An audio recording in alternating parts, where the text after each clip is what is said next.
I'll tell you what my life was like without faith. I wished I could have died.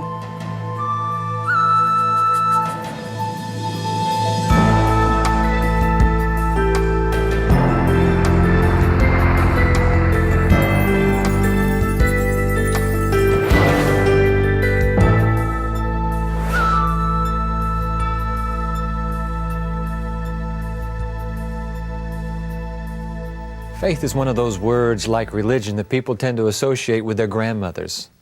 Today we often use words like spirituality or energy instead. But there is a growing number of people finding a certain richness, a history of suffering and joy that still resonates when we hear the word faith. Faith is more than like this magical, mystical thing that we cannot see. Faith has become that calm peace that I live every day of my life. Faith is a commitment to the eternal. Faith is actually how I function in life. There's an element of trust in faith. I think faith is organic to life.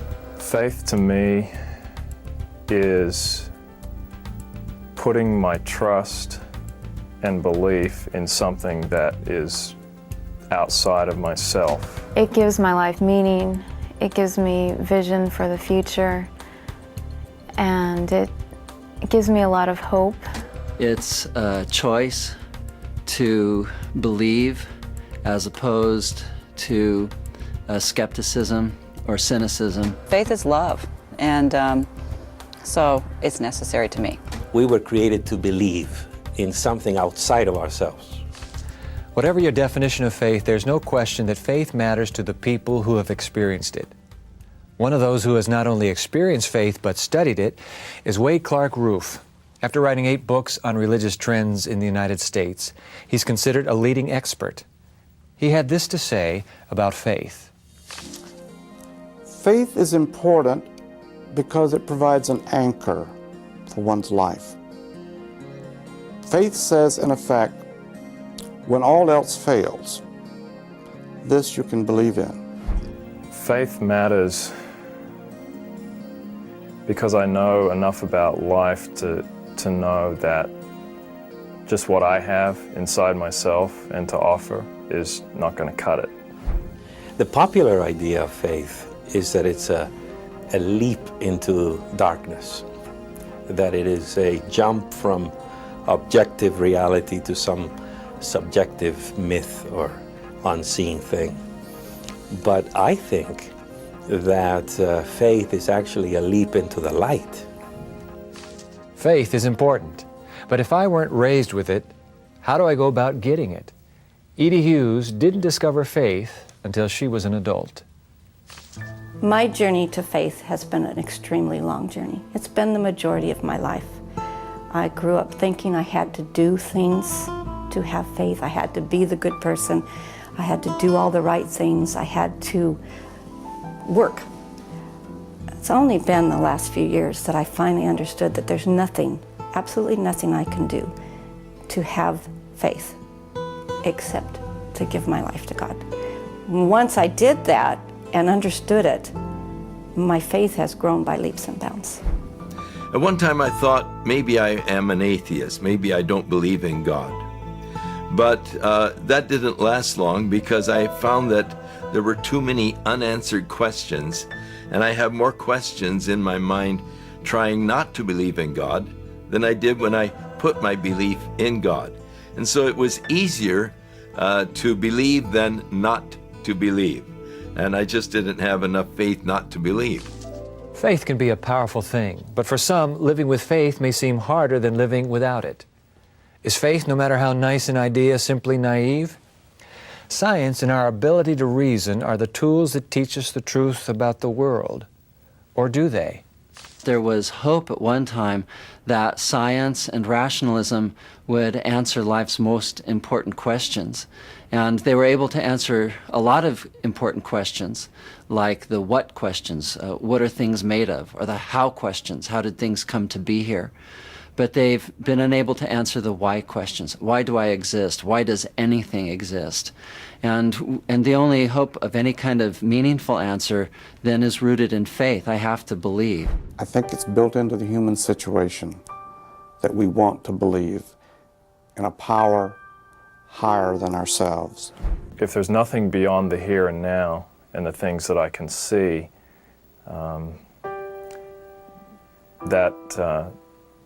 that looks incredibly empty to me. Faith embraces the total truth, beyond our immediate reality, beyond the seen, beyond what you can feel and sense. I want to use reason as a tool, but there are times wherein the human mind is simply not capable of the tasks. For instance, the mystery of God. And there will be a failure of reason to comprehend. And in those times, I have to suspend rational judgment and allow faith its freedom and its creativity to embrace a God I cannot fully comprehend. The only thing I can say to people is surrender. You have to come to the point where you're willing to give up all of it. Without faith, I think I would shrivel and die. I would become something less than human. I would stop living. I might exist, but I would stop living. Wings on a bird point to the reality of air. Sunflowers facing the sun point to the reality of light. Built into the human heart is a longing everyday life doesn't satisfy. That longing points to the reality of a God to have faith in. When we come back, we'll talk to Houston Smith, probably the most eloquent and respected world authority on why faith matters today.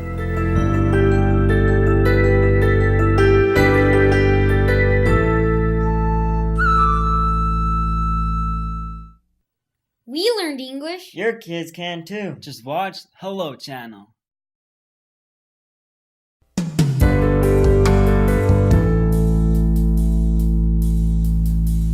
Houston Smith is the author of the best-selling book, The World's Religions, a standard textbook in universities across the land. And in fact, Dr. Smith, I should have brought my copy from college and had you autograph the book. There isn't hardly an American student that has not been acquainted with that best-selling book. But you have been active in writing. I hold here in my hands his latest book, Why Religion Matters, The Fate of the Human Spirit in an Age of Disbelief. PBS a few years ago, you did a 5-part series with Bill Moyers. Right. 11 honorary doctoral degrees. We are delighted to have you here at The Evidence. It's a great pleasure to be here. Now, I suppose your fascination with world religion had something to do with the fact that you were born in China? Well, it did actually, but more directly, it had to do with my parents, but they would not have been parents of sterling and powerful faith had they not had that faith to propel them to go to China and spread that faith to others. So you were first, obviously, very significantly affected by your own parents' faith. Absolutely. I have been a teacher all my life, and I find many of my students that their religious institution, church or synagogue, rubbed them the wrong way. And they picked up a lot of negativity. But mine was totally different. When I asked them, well, what do you have against religion? They say, first, it's dogmatic. All right. We've got the truth, and everybody else is going to hell in a wheelbarrow. Mm-hmm. And second, it's moralistic. Don't do this, that, and the other thing. That's not what came through to me from Christianity through my parents. It was rather, we're in good hands, and in gratitude for that fact, it will be well if we bear one another's burden. Now, and with all my gallivanting through these other religions, I've never come upon a formula that has stayed in place as well as that has. Let me ask you, speaking of these world religions and a formula, is there one definition of faith that fits all religions? Well, I would say yes. It's like a theme with variations, but the theme that runs through faith, wherever it is used, is trust. Okay. And if you ask what it means to be a man or woman of faith, the basic answer is that trust is built in to your makeup. What's the difference between faith and religion? Religion is organized faith. I would say there is no religion that is not based on faith, and a specific faith, because then we get into the variations. The common theme that runs through is trust. But trust in what? How do you articulate that?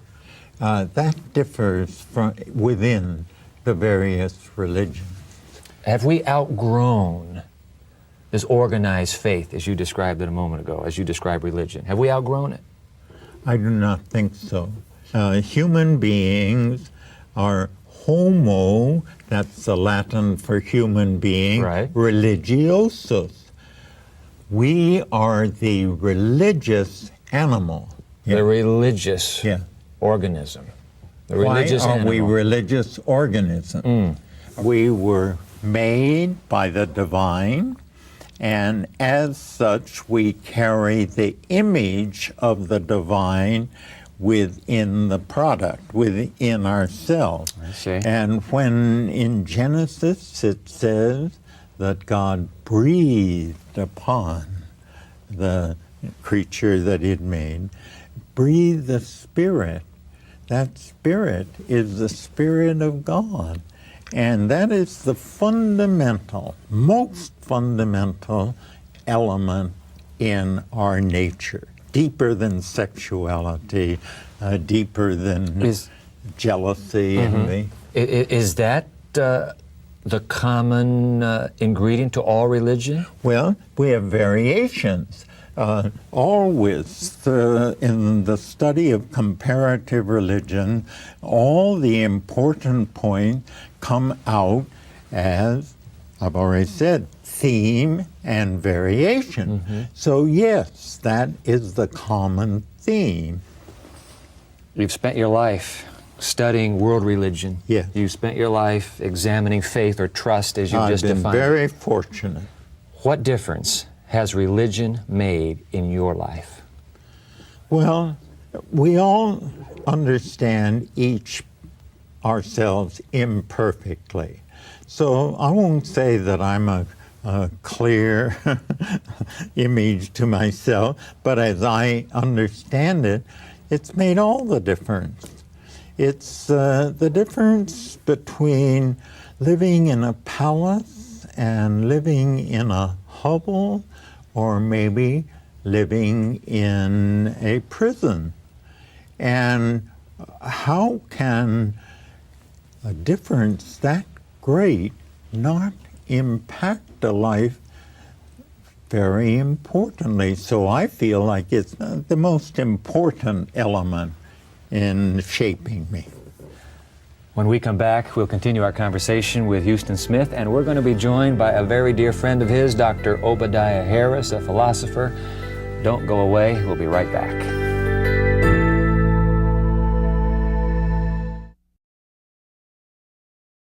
Looking for a brighter future? Learn English and make it happen on Hello Channel.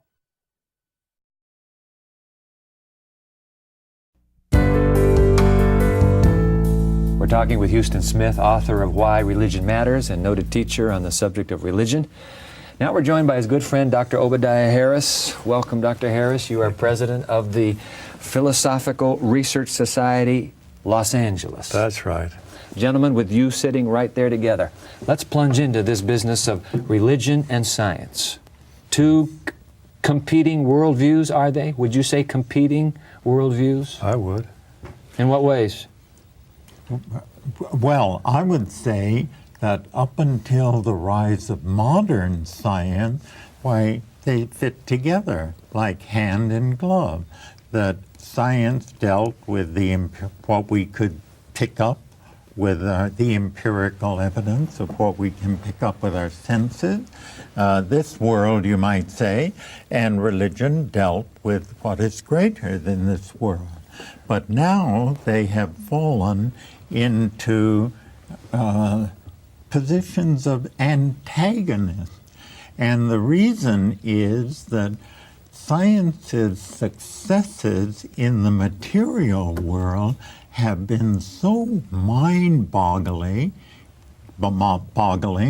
that we have slipped into the mistake of thinking that because it has done such miracles with the material world, it is the omnicompetent window to truth and can tell us the truth about the whole world. Which that means is not so. Which means we have the tendency to conclude that science, with all its achievements, really answers the ultimate questions, and we don't need anything beyond science. That's the assumption. Answers them, or else they are unanswerable. In other words, whatever answers can be forthcoming come from science. Now that is dead wrong. Now, Obadiah, dead wrong, Houston says, and you were very quick to state absolutely incompatible. Yes, and I think that they are incompatible so long as science insists on being the sole proprietor of knowing what is reality. You see, it's the word reality that separates us. Okay. As if that which is immanent is real, that which is transcendent is unreal. If a scientist will take a little bit of humility and simply admit that there are some things they don't know about that may be real, then you have compatibility. Well, you're not suggesting an intellectual arrogance, are you? Yeah, I think I am. I think there is an intellectual arrogance and a dogmatism that is attached to science today because they do not want to consider that reality can have any other definition than the physical properties that we understand as reality. I'm curious, Houston, world religions. Is this unique to Western thought that science and religion are kept apart? Eastern thought, would it bring science and religion together, or is science even a worldview to be contended with outside of the West? Well, this is a conflict only in the Western world. I see. And the rest of the world, insofar as it is taking on Western modes of thought. But the rest of the world hasn't been shaped as much as we have by modern science and the controlled experiment, so it's not nearly the conflict there. How would you make the case, Obadiah, then, to a scientist with an appeal to trust? Houston a moment ago defined faith ultimately as trust. How would you make the case for a scientist to trust? I would say that every scientist has ultimate trust. They wouldn't even get into an experiment if they didn't trust. So trust what? Well, trust the laws of the universe. Okay. So in that way, we do have something deeply in common, in a trust in the reliability of the laws of the universe. Every experiment they make has its foundation in that trust. Then what step would a scientist need to take to move from trusting the laws of the universe to trusting a personal being? Well, I think that's a big leap for most scientists. Too big? Too big for the scientists that I have known. There's a metaphor I like. It's as though we human beings were in a gigantic balloon, and we have flashlights, and those are metaphors for the scientific method. And we can shine our flashlights on anything inside the balloon, but there's no way we can get our flashlights outside the balloon to determine where the balloon is in space. So you're suggesting science operates inside the balloon, religion is what reaches outside that balloon. Very well put. And if only we would recognize what that metaphor says, we would be past this whole agonizing antagonism and become partners, each recognizing that there's something that the other can do that it itself cannot do.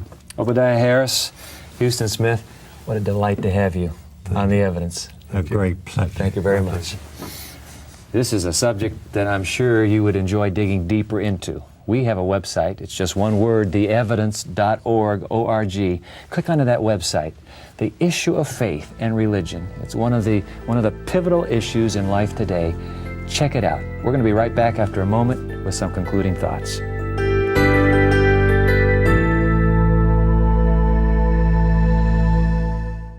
Hello. Hello. Hello. Hello. Hello. Hello. Hello. Hello. Hello. Hey Dad, can you come out and shoot some hoops with me? Sorry, I can't right now. Dad, studies show that by the time I'm 12, I can be influenced by friends more than parents. You know, Billy, he's a pretty good kid, most of the time. But do you really want him influencing me more than you? Billy. Spot your 3 points. Give your family everything. Give them your time. From the Church of Jesus Christ of Latter-day Saints. Sometimes faith can seem like a distant memory. Sometimes God can seem like someone we just can't imagine anymore. And yet people continue to rediscover Him. In fact, they encounter God with all the wonder of a wide-eyed child. According to the individuals who've talked about their experiences in this program, it's possible to remember again, to make faith work in our world today. You know, I think we sometimes subconsciously resist faith, resist trust. We won't quite allow ourselves to give in to a friendly universe. Maybe we've been disappointed. Something bad happened that we don't understand. Maybe we think we have good reasons for our misgivings. But have you ever asked yourself if chronic doubt isn't sometimes a form of sulking? We're like the child who refuses to come to the dinner table because we didn't get our way. We feel that God has let us down, and we're not going to give Him the satisfaction of showing up when He calls. But the people of faith we've heard from tell us, maybe it's better to come to the table, to stop standing in the corner. Maybe we've simply misunderstood our Father. And maybe with a new understanding, we'll realize that God can be trusted, that He is worthy of our faith. That's what I think. I'm Dwight Nelson. Join us next time for more of The Evidence.